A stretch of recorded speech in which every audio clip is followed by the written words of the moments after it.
So when you start a new project from scratch, there are no pipe types in the system at all.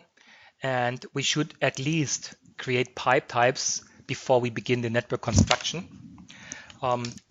Otherwise, this will use a default type we have to replace later. But when we know what is late, it is recommended to do this first. And to create a new pipe type, I cannot use the graphic tools, but I do it via dialog boxes. Under Components, Pipe Types, I access the pipe type dialog box. Two boxes open, the pipe type dialog box itself and the list with all pipe types, and we see it's empty. To create a new pipe type, I right-click on the dialog box and select New. An alternative is in the dataset selector, there are three icons at the top, one to create a new dataset, one to copy an existing one, and one to delete the selected one. So let me create a new pipe type. It gets an auto-generated name. I want to switch this one to DN-080. Oops, with a capital N. As a diameter, it is not 80, but for these exercises, we want to set it to 80 for simplicity. And we want to use the thermal coefficient of 0.5 watt per meter Kelvin. Note, this is not the heat transmission coefficient you know from university or in these calculations, because that one is watt per square meter Kelvin. This one is watt per meter Kelvin. So that makes it is corrected by the circumference of the pipe. That way, it is quite easy to estimate the heat loss by multiplying this value with the length of a pipe and the delta T. Then you have an estimate for the heat loss.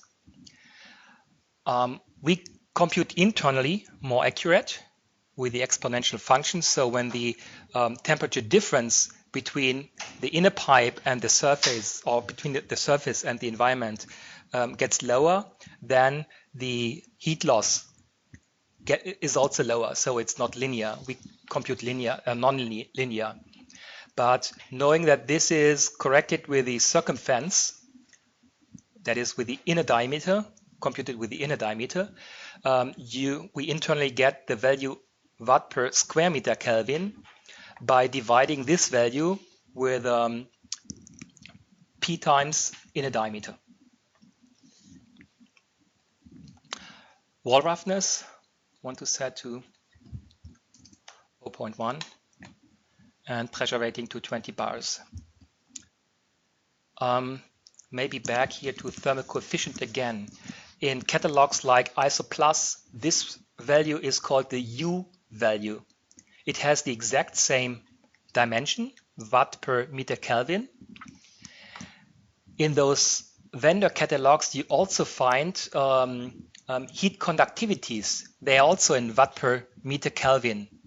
So this is sometimes a confusing situation because the dimension matches, but the heat conductivity of material is not what we fill in here. It's the U value the vendors specify. If you have questions or if this is unclear, please contact us. We'll clarify. It's just important to get this number right. I think it's the average. It's 0.5. It will increase for the larger the pipes are. Okay, I created a DN80. Let me press apply, and once I press apply, data is saved and the label is updated in this box. So next, I want to create a DN25, and I make a copy from this data set. This makes my life easier. All I need to change is the label and the inner diameter. I want to stick with the thermal coefficient and the wall roughness. apply, and it gets resorted. So this way I created my first two pipe types. Okay, typically you have a larger number of pipes, and you can edit the pipe information here inside ZSUIT. An alternative is to start with one or two pipe types here in ZSUIT and make your life then maybe easier.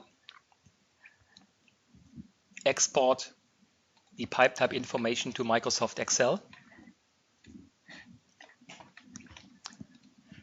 Continue filling out the spreadsheet in Excel with all the information you need, and then re-import into ZSUIT. So if I do this, I could, for example, go here with a DN 40 to 40 millimeters. Want to inherit all the other values. Now if I have a spreadsheet with 3 pipe types, in ZSUIT there are only 2 pipe types, and you would then import the pipe types from the open Microsoft Excel spreadsheet. It's open that it's important that it is the active spreadsheet, that is, which we contact to import the data. And since there are already pipe types in here, we can use the import to update the existing information by pressing the No button. When I press the Yes button, I will import pipe types that are not already in this list. So I'm using the Yes button. DN25, DN80 are already there. They will not be overwritten. They will not be touched and keep as they are. With a Yes, I get the DN040 added to my catalog.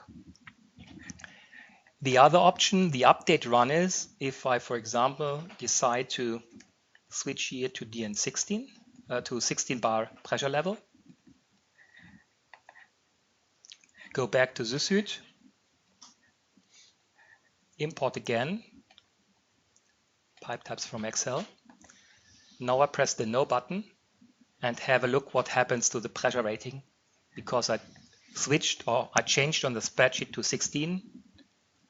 Press the No button, system gets updated with 16 bar for all of them.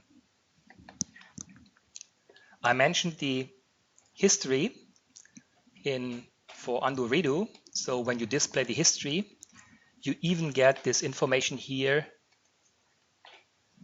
The last command, Excel pipe type import, updated 3 pipe types. They are listed here, DN80, the 25, and the 40. What you find on the right side for review is the values before the change happened. So when I undo, I get the values that are listed here on the right side back. So that is where we find the 16 bars pressure stage, 20. And it's a value in Pascal, which you find here because we store internally in SI units. Therefore, it's 2 million, nearly 2 million Pascal.